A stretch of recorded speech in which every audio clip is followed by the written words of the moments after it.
Welcome, welcome, welcome, Ross Campbell, Emma Mason Zwiebler. I'm sure I'm saying that wrong. Welcome, guys, and thank you very much for joining me from Singapore and from Germany today with a very Scottish connection. So, for anyone listening, feel free to slow down the podcast recording and listen to this one. It might be necessary between the Scottish and the Irish accent. It's definitely going to be an interesting one to listen back to. But lots to share. So let's kick straight into it. Emma, over to you first. Connect the dots from us from early in your career to today. It's a very interesting journey. Thanks, Grace. Great to be here, and thanks for the invitation. And I was just laughing when you were saying that it's like a super international podcast that's actually hyper local. So yeah, you need those local translation skills. So I mean, maybe I mean the real dot or the real connecting line in my career has been sports. It's been a key part of my life since I was a really little girl, so around about 11 years old. I'm a former international badminton player, so I played badminton for Scotland up until I retired after Delhi Commonwealth Games, so 2010. Um, it was one of those things that my parents were not necessarily wonderfully delighted that I decided to do because I come from two academic doctors and lottery funding had just come into the UK at that time, but badminton still wasn't mainstream sport. Some people might argue it's still not, but and the thought of their daughter, who they were absolutely certain was going to go off to a certain university, going off to play a sort of unknown sport as a profession was something that was a bit difficult for them to swallow. But they got on board, and I played it professionally after I left high school. I also combined that with my studies. Did a chemistry degree, of which I have rarely used since I passed my finals. But carried on playing badminton until 2010, just after 2010, as I said. I finished my degree shortly after.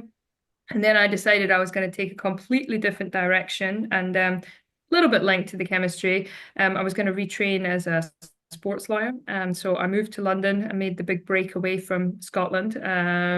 Moved to London, I went to work for an American law firm actually that had a big sports department. So it was a big attraction. I wanted to stay working in sports, even if it was a different aspect. So from the legal side. I actually initially thought I was going to do anti-doping, so tie up the chemistry, the sports, and the law. But somewhat unfortunately, about 2 weeks before I joined the firm, the anti-doping partner told me he was leaving and taking his entire practice with him. And he was like, I'll call you in a year. So I actually never did a single day of anti-doping law. So that's why my chemistry degree just stays gathering dust somewhere in my parents' house. Carried on, went through, worked mostly as sports litigator and on the regulatory side, so working on different commercial regulations for sports and disputes mostly between football players and football agents, which sounds a lot more glamorous than it actually was. It's still being a lawyer, with no disrespect to those lawyers out there, but there is a lot of paperwork involved.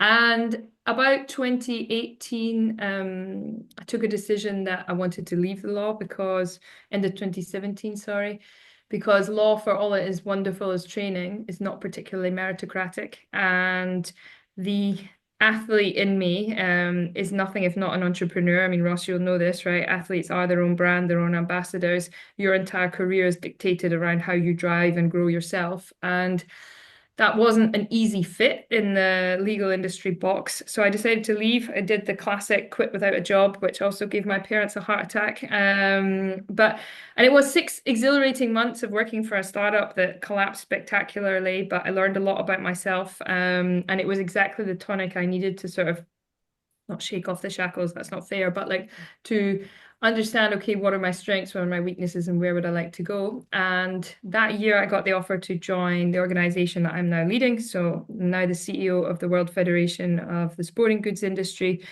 which is the global trade association for sporting goods companies. So your household brand names, but also your retailers and manufacturers. And I'm sure we can get into that in the podcast, but it's been a bit of a journey even within the organization. Yeah, I stopped there. I learn something new every time I hear your story, Emma. I'd forgotten about the chemistry background and your poor parents. Yeah. There's Yeah, all they get a shout out. Ross, over to you. You've also got a very interesting journey. Yeah, so I think similar to Emma, I think I was a big fitness fanatic when I was young. I was more of an amateur sportsman rather than professional, but I was a gym rat, volleyball player, football player throughout high school. It's a big part of my life. We then moved to university. I did neuroscience, so very similar to Emma. I did a science-backed degree, did that at honours level, and then at university, I went travelling for a year. I thought my future was going to lie in bioinformatics, which is the divergence of IT with neuroscience and biology. But it turned out I moved to London for the first best job I could find. And to Emma's point, the break from Scotland. I think leaving Scotland behind was a big thing. I did investment events initially for the military and then for commodities. And then for various different conference and event companies, we did high-end business conferences where we had, we call them industry buy side. So oil and gas companies meeting investors, bankers, lawyers, and advisors. We then started our own company in London. That was very successful. We grew that company, moved to Asia, and I sold my interest in that company. And as I was a little bit bored of the corporate world, I started a gym business. And I found out that the world of B2C is a very tough marketplace. Yeah. And it's a baptism of fire moving from, high-end conversations around strategy, investment, technology. So we ended up building a new business called Beyond Active, which essentially is a very similar business to my old business where we connect industry with finance and investment. The industry in question is not oil and gas this time. The industry in question is health, fitness, and wellness. And so we built that business for the last 6 years. It's very successful, and I'm now based in Singapore, and happily so. I love it. And Ross, we obviously will meet in a few weeks' time in Riyadh at the Beyond Active event there, which I'm looking forward to. The connecting the dots between the fitness centre and the physical activity. And actually, that's how Emma and myself met, was through the WHO and Dr. Fiona Bull there, and working through physical activity, again, linking the dots between technology, sport, fitness, and health, and so on. So Emma, give us some whistle stop there, because I appreciate what you're doing right now is really powerful, of bringing together the brands and the association. So sport and physical activity, I think I've always associated them being, that overlap naturally, but necessarily in the industry of sporting goods, that hasn't, it's not always been, like, it's not top priority all the time. So talk us through a bit of that context, because I don't think the world fully understands how those dots connect. Yeah, no.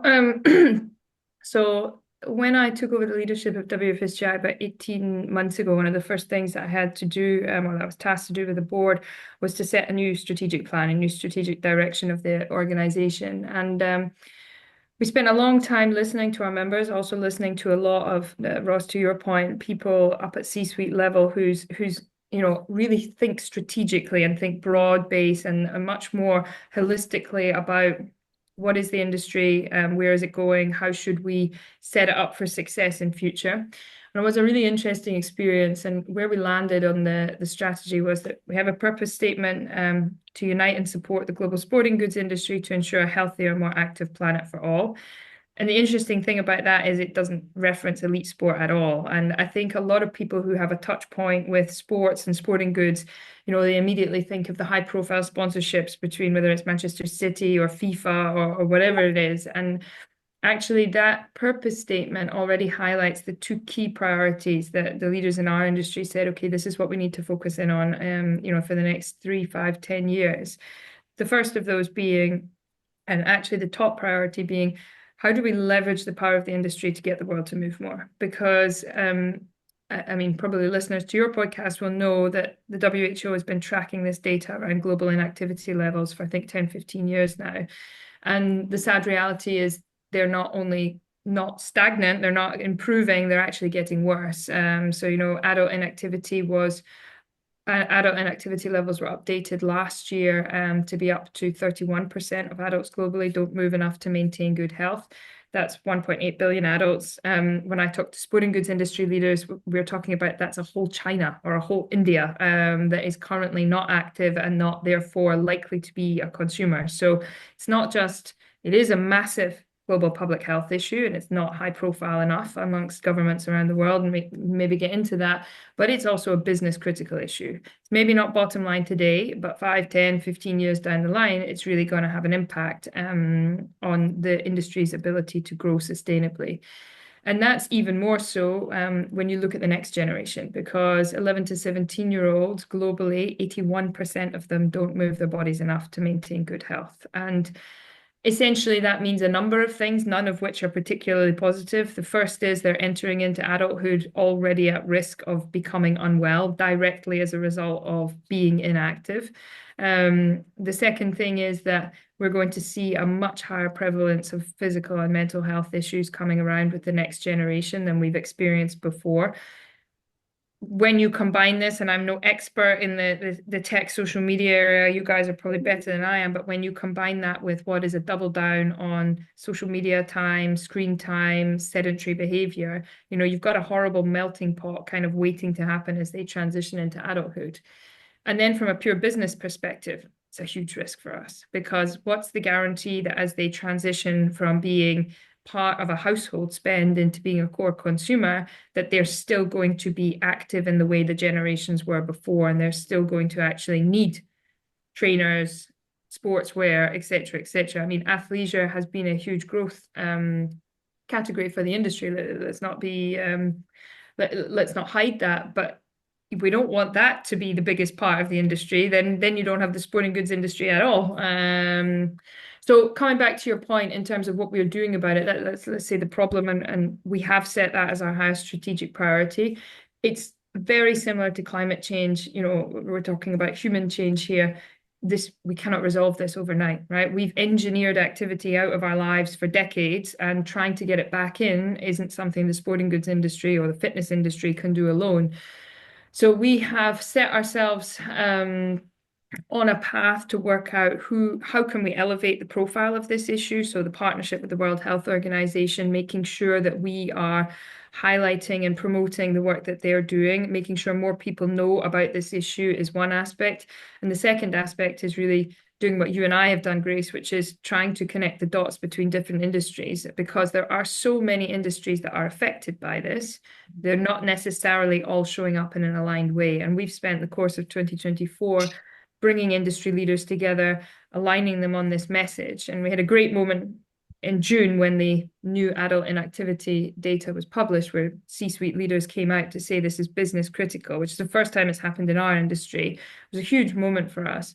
And it really drives momentum, because the moment you have the leadership talking about it's not a CSR issue, this is real core business, it transforms the perception of it in their own companies, but it also transforms the perception of it across industry. So now we're working to build out what does the next 3-year roadmap look like. But as we continue to align our industry, we'll also start trying to reach out to others to say, okay, we need to be doing this together, because it's not something sporting goods can resolve alone.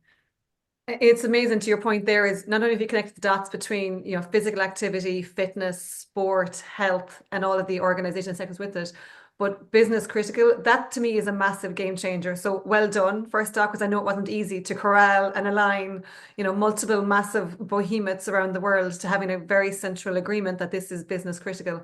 Because to your point, I can see where we often have social impact community projects and so on, and they're great, not to reduce them. But as you said, athleisure is not going to be, the business of the future. We need people to be physically active, and not just for sporting goods, but for health and society and so on with it. Ross, you're on the same page here. And Beyond Active is more than just the fitness sector. It's also broader and has brought together different parts of the world as well as different parts of sector as well. I mean, when you're looking at, and obviously Riyadh, you've just come back from Sydney and the event there. What are you seeing on the ground, and do you see the same level of business critical association with the strategy from the fitness sector that we're seeing on the sporting goods sector? What do you think? Look, I think we've got to be bluntly honest about how big a marketplace we are and the impact we have in the marketplace. I mean, the sporting good industry and the fitness and wellness industry, in comparison to all other industries, is minute. The market capitalization, the funding, the investment from a whole different tier of investment, from policy groups to lobbying groups. The critical mass of our industries is so tiny in comparison to other groups. What can we do? I think, we look at the industry and we look at the marketplace in 3 dynamics, like a triangle. There has to be consumer confidence or consumer awareness education. There has to be business confidence, and there has to be government confidence. Now, that 3-sided triangle can be unequally weighted at certain points across its cycle or across its maturity. but all three sides have to be firing positively for change to happen. I think the reality is if you actually look critically across most countries, you're going to find that at some point, although the consumer today is more educated and more aware, the vast majority of that consumer is not really incentivized or confident to make the change for physical movement. The industry is always going to be positively weighed. That being said, it can be really positively weighed when there is more capex and more opex being put in by investors, when there's more return, when there is more confidence in businesses to overinvest in the marketplace. But the biggest part of that triangle is really government confidence. And do you have national champions who are going to take the learnings and the initiatives and the recommendations of associations like Emma or associations or institutions like the WHO and really drive it home? And so that for me is the missing part of the triangle. Emma can do the absolute best job in the world, and her team could do it every day of the year and smash it out of the park. The reality is, if she's not preaching to anyone who's listening in the government, she's really pushing beep up a hill most days of the year until there's a government in place that actually truly believes that. And there are governments in place now where they truly are health-facing, health-front, health-conscious. But the vast majority of governments couldn't give two beeps about really what's happening in the marketplace to their time. So do you have a national champion? Do you have a government that's really backing these initiatives? And do you have an industry that's really have a critical size that can influence decisions in the marketplace? At the moment, I hate to sound downbeat, for most countries, that's negatively skewed, even in a more health-conscious consumer. So what do we see in the marketplace? People are more active. People are trying to do things. People are definitely more active in sports. Are they more participating in sports that are competitively based or participating in sports that are more passive? For example, running clubs, walking, non-competitive games. We're definitely seeing an increase in that. Are we seeing an increase in competitive sports, especially across the younger generation? I think Emma could speak, probably not. So I think you've got this passive increase in activity. On the active increase, I don't think you're necessarily there. On the investment side, I also think we're light years away where we should be or could be. So we are in a very advantageous position where our industry's better than it has been before, with lots of potential. But let's not kid ourselves. We're in a very, very challenging position from a very backward position against other industries. I don't know what your thoughts are, Grace. I would love to come in on this, but you go, Grace. No, go for it, Emma. No, so honestly, I wish I'd written down your triangle because it's so good. We've talked about this so much in WFSGI recently, and actually 100% on absolute economic contribution, our industry, even combined, right? You take fitness and well-being and sporting goods together, or even sports together, we're nothing compared to pharma or food and beverage. But I do think there's two aspects that give me hope or belief. Like someone told me off for talking about hope the other day, and they said I should talk about conviction. So let's talk about conviction that we can do something. And the first thing is that sport as a vehicle, and I think also fitness, right? You look at fitness influencers. I'm not so over this industry in the way that you two are, but still, if I look at the next generation fitness influencers, same size, same gathering, same following as certain athletes in certain sports, I think as an industry, we have a disproportionate influence on the consumer base compared to other industries, right? So if you look at the ability of a Nike or an athlete or a fitness influencer to engage even at a hyper-local community level, they really do have much better influence than other industries, right? Unless I've missed something about pharmaceutical influencers, but I don't think I saw it yet. So that's one aspect. That's a plus point of our industry that maybe we haven't played on enough. And the second point, I think, is actually, I've got three. The second point is, even though we're small, the most important thing is that we actually show up. And I have this really, I think, Grace, I mentioned this on the last time we were speaking publicly together. I never will be able to walk away from the fact that I had a WHO meeting 2 years ago where we were introducing the cycling industry to the work they do on road safety and road safety for health. Had an amazing meeting where exchanging different ideas. And the guy from WHO at the end stood up and said, "It's been a fantastic meeting. It's the first time I've heard of you. since I've been at WHO. He'd been there like 15 years. He's like, I hear from the automobile industry every day or every week. And, so yes, we're small. I think we do have a disproportionate influence, but we owe it to ourselves and our ambition and our purpose to actually start showing up, because the other industries are there, right? They are there and they're not going to back away. We have to get much more sophisticated, I think, as industry generally, to be in these decision-making rooms. And then the third thing is, and I'd love to get the two of your thought process on this, we have to find a better narrative around our industry to talk to governments, because you're right, Ross, we're small. But our benefit is not just economic, right? Direct or indirect. That's not what governments need to be taking a decision on, because if they do, we will always lose out. So we need to find a much more powerful narrative that tells the compelling reason around why they should be investing on top of what it would mean to work with our industry, to have them importing, to have them present.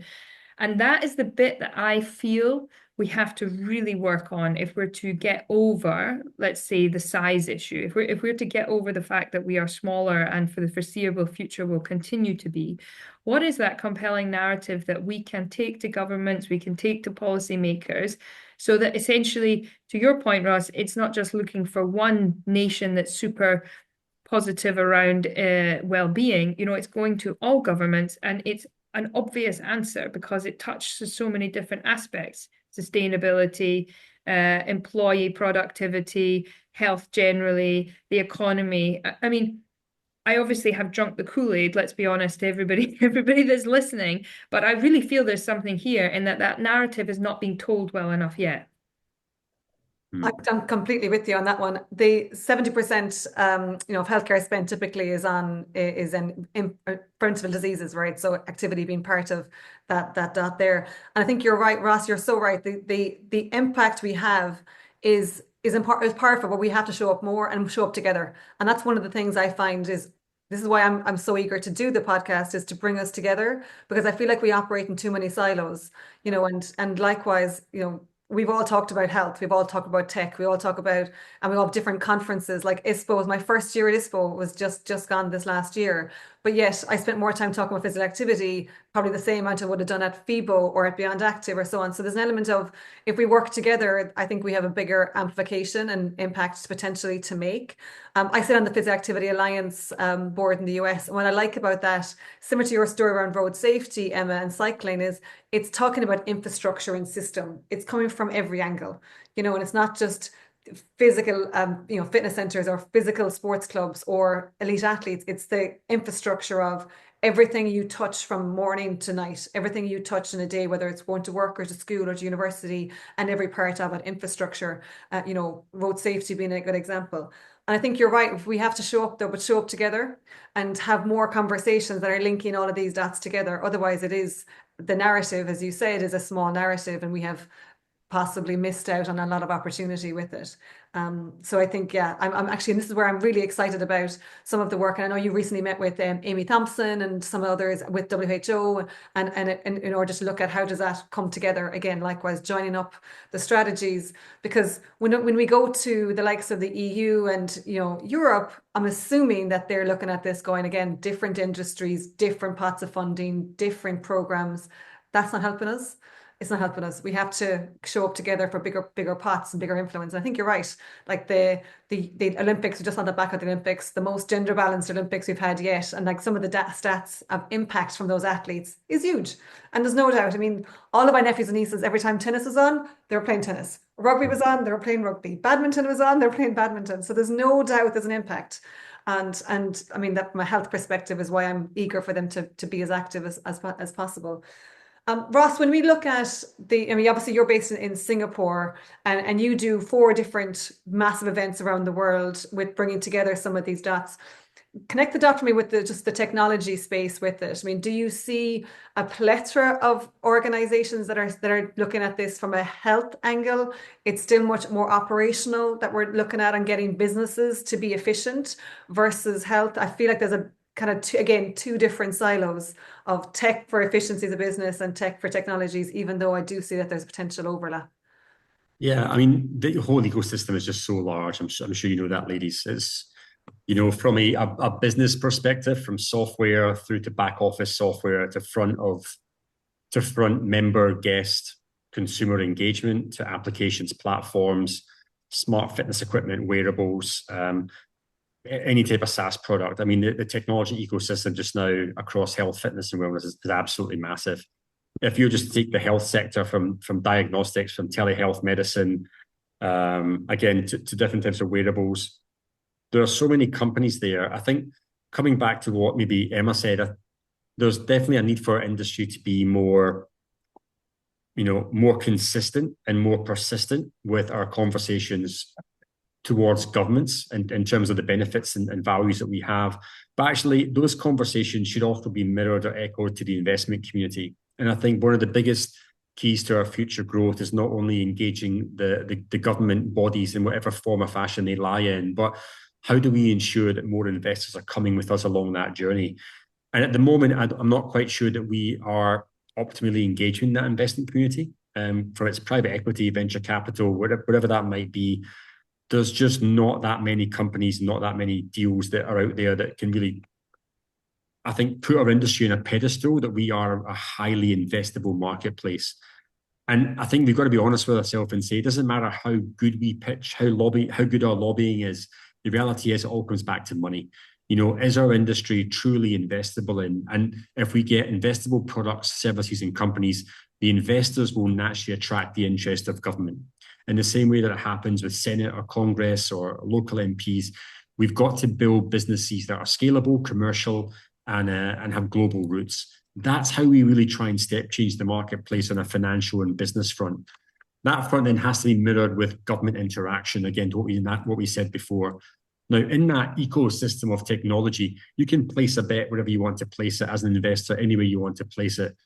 But the reality is, if the companies are not scalable, if they're not doing well profitably, and are not hitting an economy or marketplace that truly wants to grow, we can build all these companies and they go nowhere and we just burn dollars.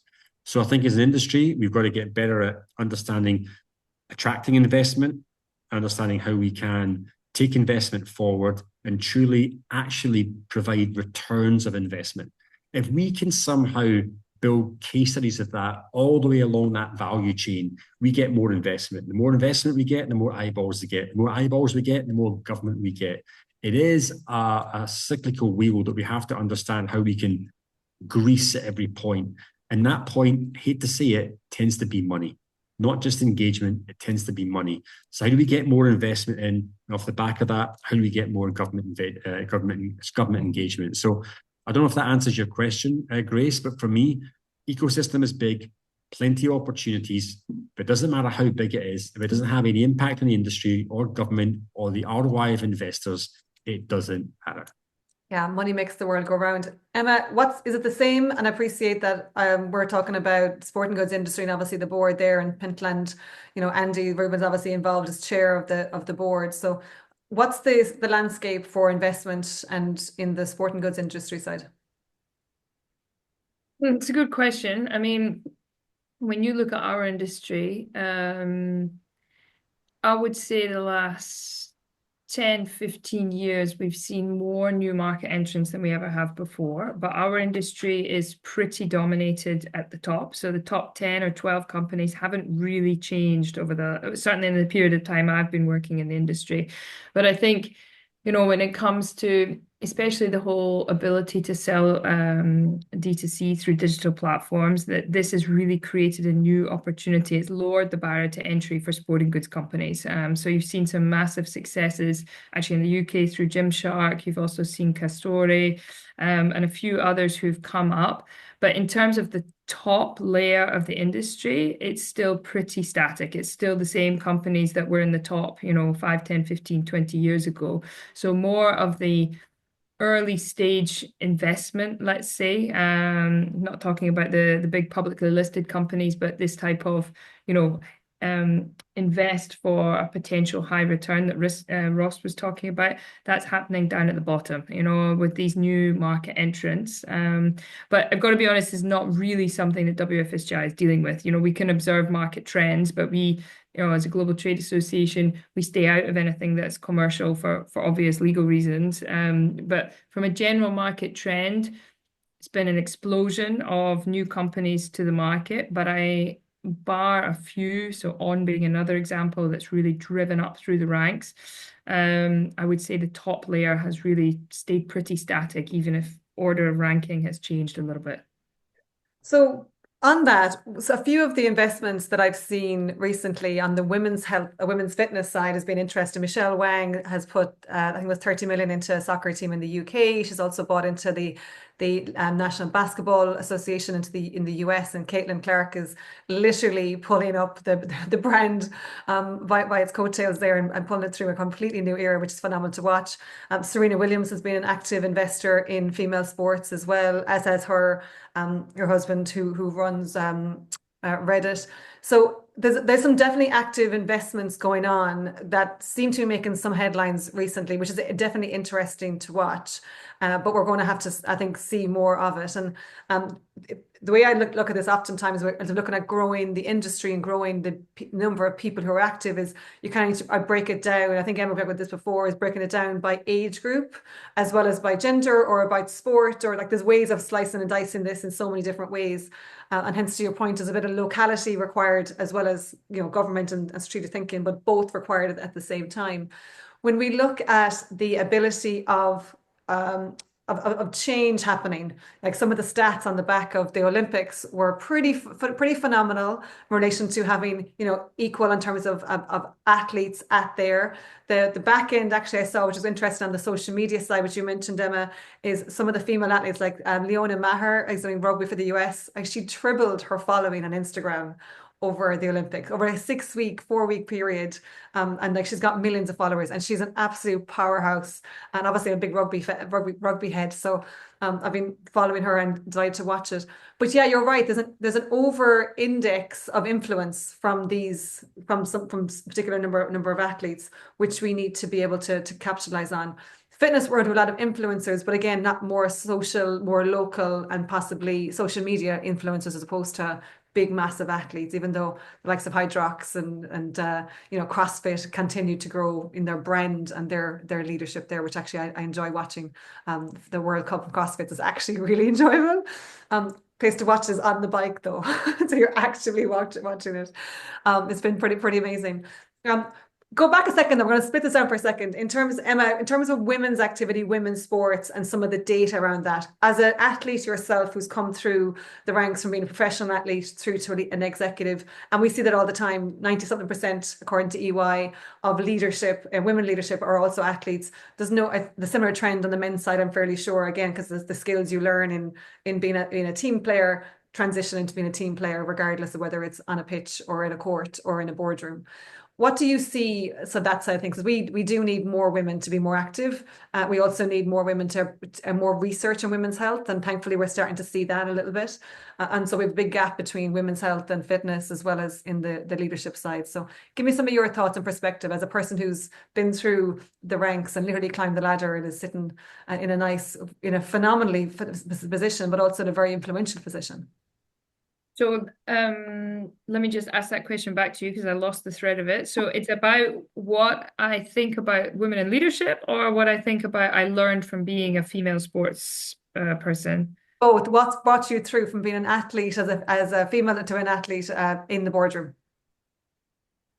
Okay. I think one of the biggest things I've taken from my sports career, so when people start talking to ex-athletes about what did you learn in sport, we all say the same generic things. We learned goal setting, we learned teamwork, we learned determination, blah, blah, blah, blah, blah. So all those things I learned. But I actually, and maybe it's just as a result of, the transition I've had from, being part of an organization to leading it. I think one of the things that I've really taken with me from my sports days is the impact of team mentality and culture.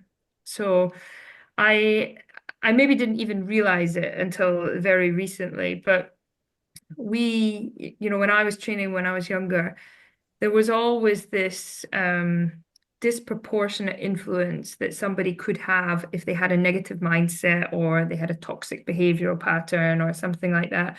And all of that always had an impact on the way the rest of the team felt, and then ultimately on the performance of the overall team. And I've been reflecting on that a lot recently about how do we, within an organization that isn't a team, right, in the pure sports sense of the word, right? You're not trying to go on the pitch or the field of play and win a match, but you are working as a team, and the idea of having this central goal that everybody in the organization is working towards, no matter what level of the company they're at. So from my level, to somebody who's maybe coming in as an intern or whatever, to give everybody that kind of common sense of team, that they're all working towards something that's for the greater good. Certainly that's what we're trying to do at WFSGI. But I think also really reflecting that culture is not something that's just this kind of nice to have, like we talked earlier about physical activity, right?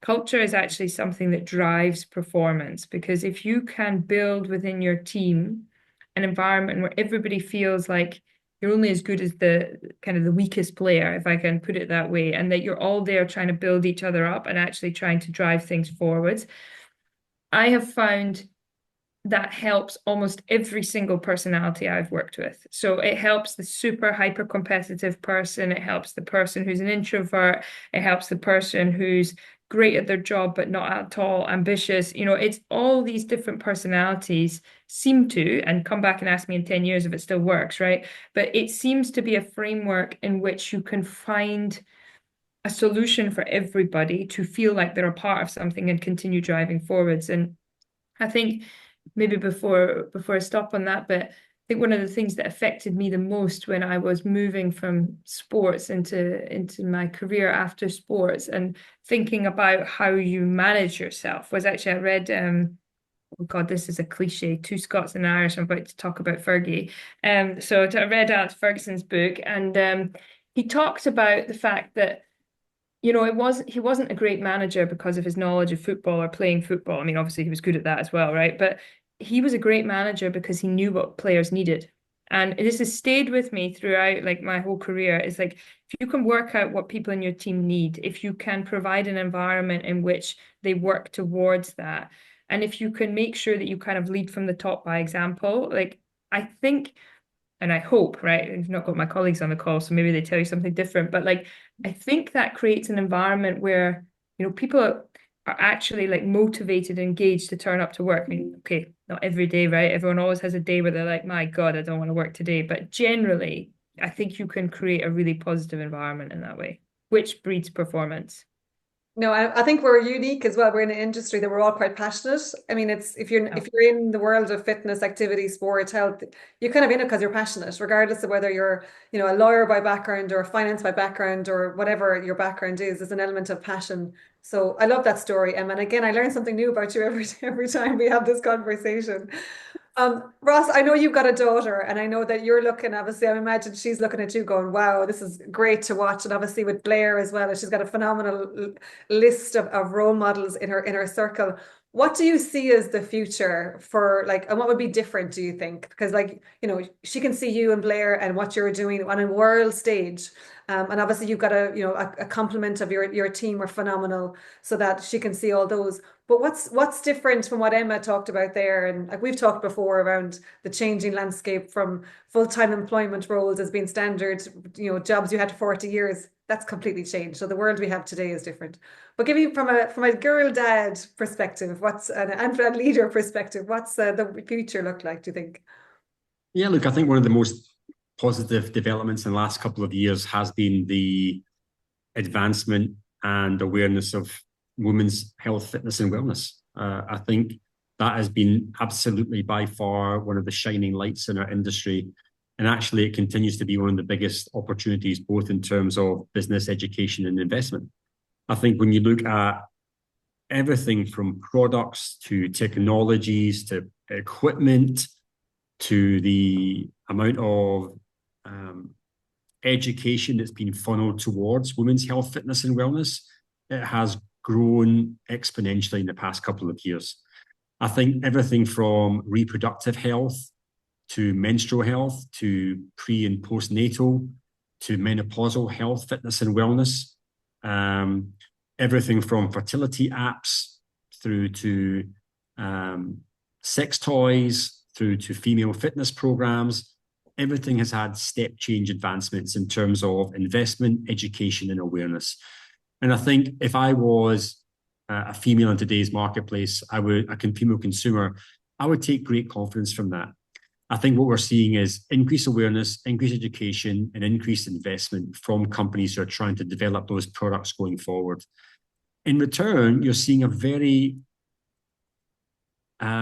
receptive female consumer who's actually quite selective in what she chooses, but quite adventurous in some of the things that she's also willing to consume and educate herself around.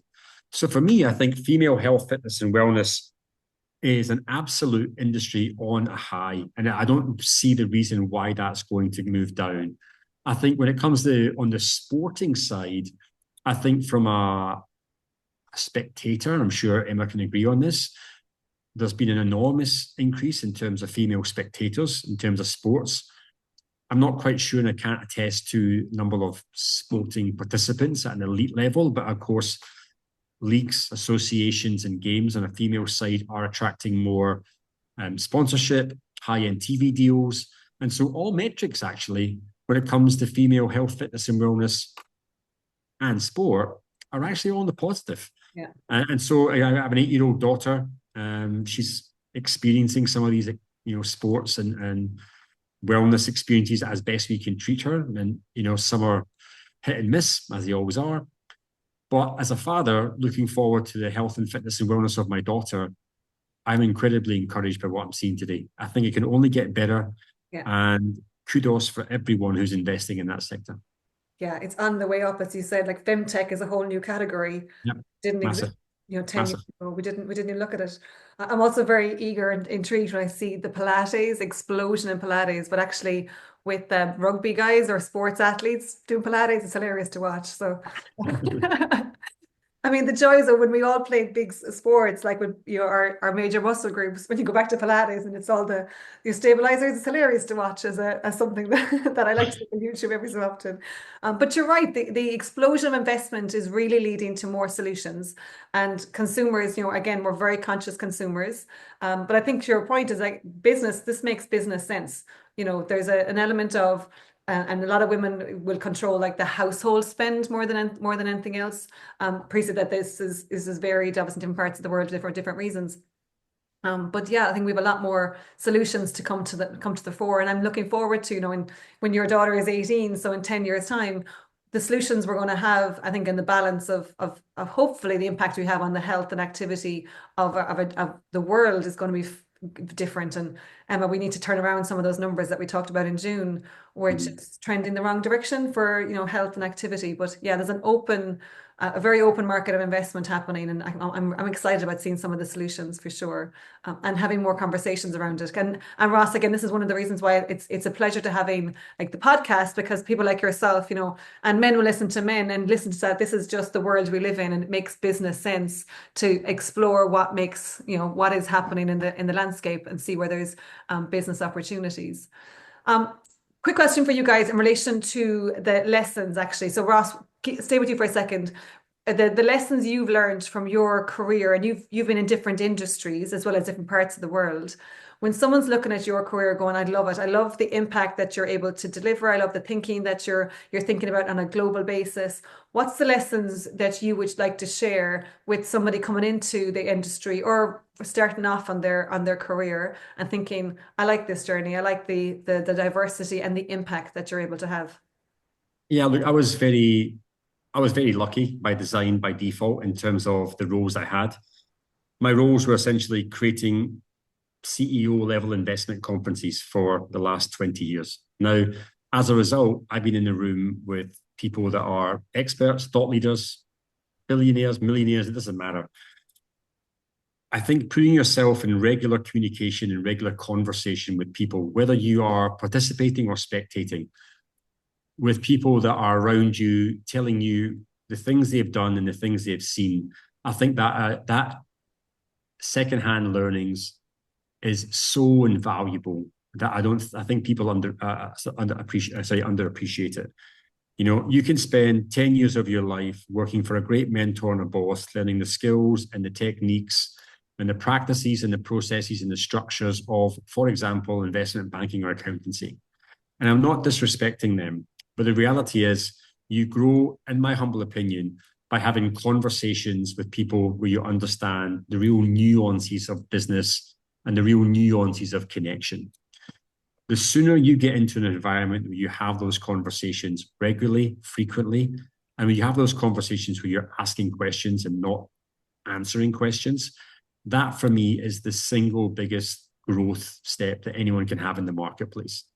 It's better than university. It's better than an apprenticeship. Arguably, it's better than starting your own business.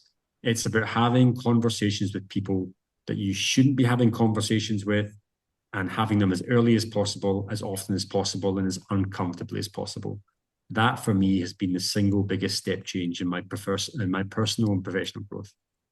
I love it. And that's one of the reasons why I think actually the conferences that I go to, likewise, you get talking to people from all walks and all levels. And yeah, I totally agree with that. That's a great shout out. Emma, what do you think? What's the biggest lessons that someone looking at yourself and your career path could take away and likewise be inspired by? Well, I had to think about this before I came on, and I've got one that I'll come to in a minute, but actually just over the course of this podcast, what's interesting about the three of us is that you couldn't have written our script for us, right? If you'd gone to your high school careers advisor, I don't think they'd have scripted my career or either of yours, right? But so I think there's an element of, and I've had a lot of people since I came into this position now, I'm sure the two of you are the same, coming to me saying, how did you get where you got? And actually one of the biggest things you have to do is to be willing to try something different, right? To not be stuck into a conventional pathway, to not feel like, to be brave, I suppose that's the right phrase, right? To be brave, to take different choices, to try different things. I mean, Ross, look at you, you're in Singapore now, right? You probably couldn't have predicted that, back in Troon, where you were. And I certainly wouldn't have predicted being here. So I think I wanted to say that because I think it's really interesting that the three of us have such different pathways. And maybe it is different, right? If this were a legal podcast, Grace, it probably would be saying, stick to the track, make sure you get promoted to partnership. But I think in general business, it's much more important to, as Ross said, build your network, build your experiences, and actually really kind of trust your gut on taking a risk, like when it comes up and grabbing those opportunities. Because I think my big takeaway of where I am today, and it's something that I've experienced intensely over the last 18 months, is that you have to get comfortable with being uncomfortable. And Ross, you mentioned that right at the end in talking about, meeting people or speaking to people that maybe weren't on your radar. I think it applies across the full spectrum. To do a role like the one that the three of us have done or are doing at this point in time, it's completely normal that you feel uncomfortable almost on a daily basis. And it's not correct that you suddenly get promoted to these positions and you have all the answers overnight. I had actually such a funny experience the day after my announcement went out about becoming CEO.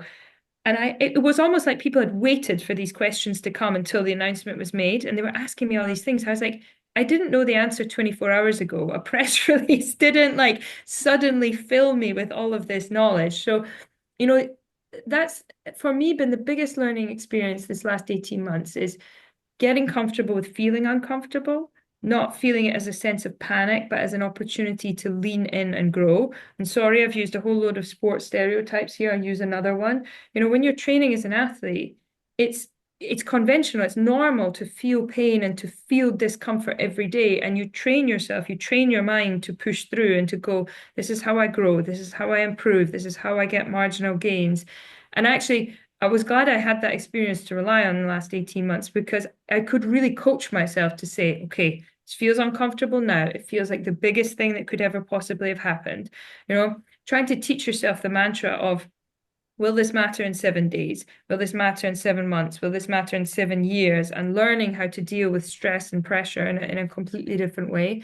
So I have to say that's been my biggest learning over the last 18 months, has been reminding myself that growth is about getting comfortable with feeling uncomfortable and really leaning into that.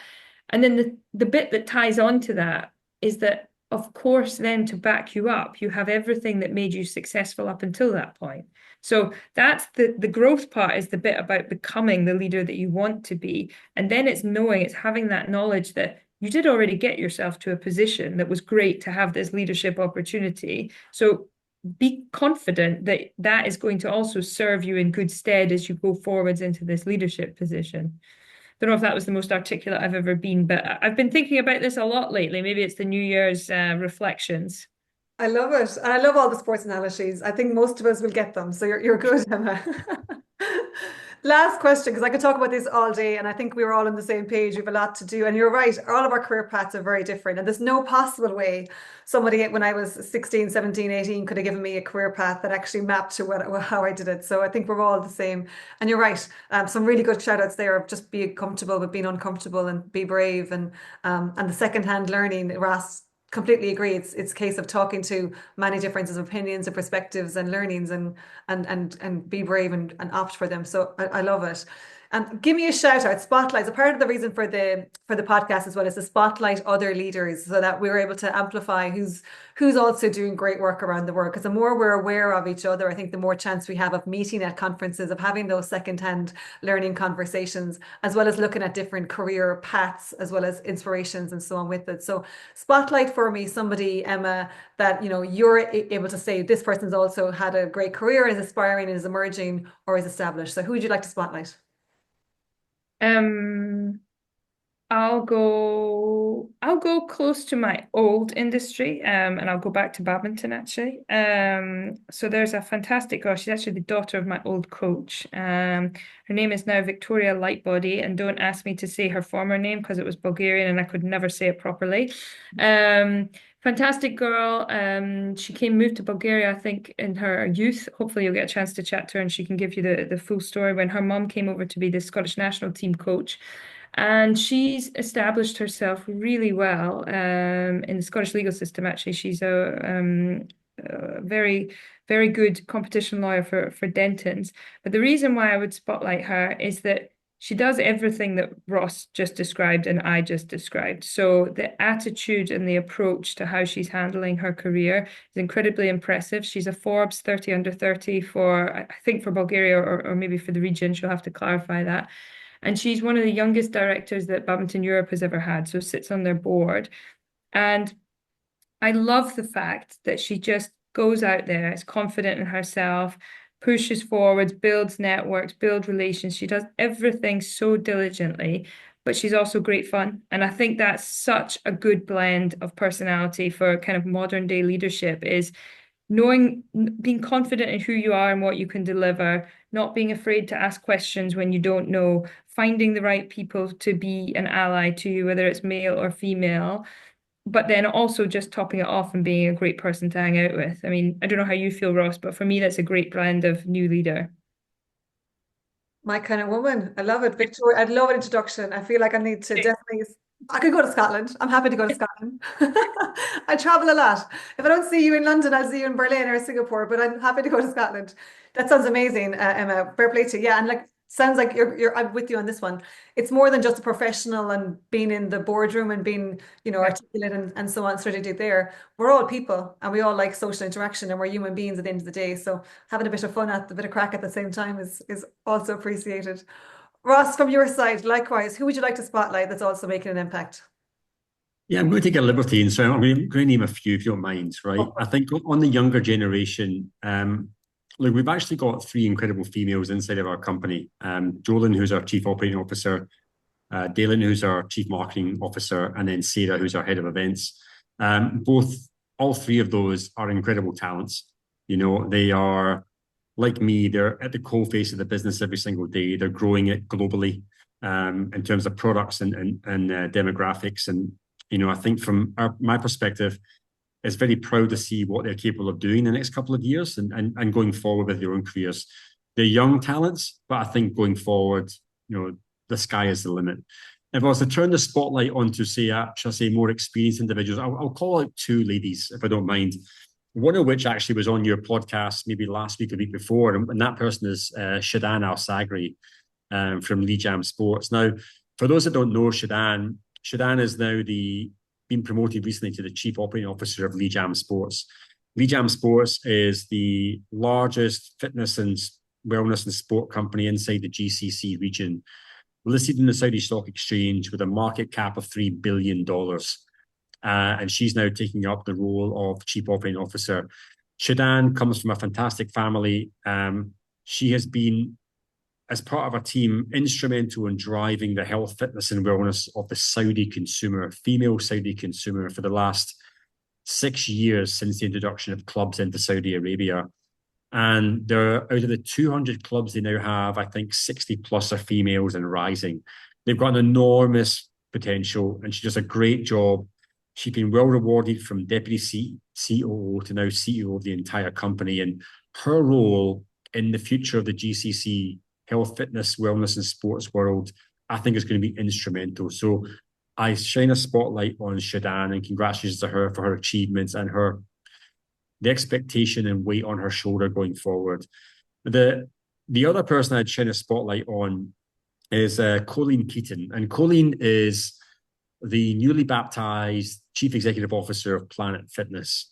And Planet Fitness is, by market capitalization, the largest fitness brand in the world. I think recently on the New York Stock Exchange, valued between $5.5 and $6 billion.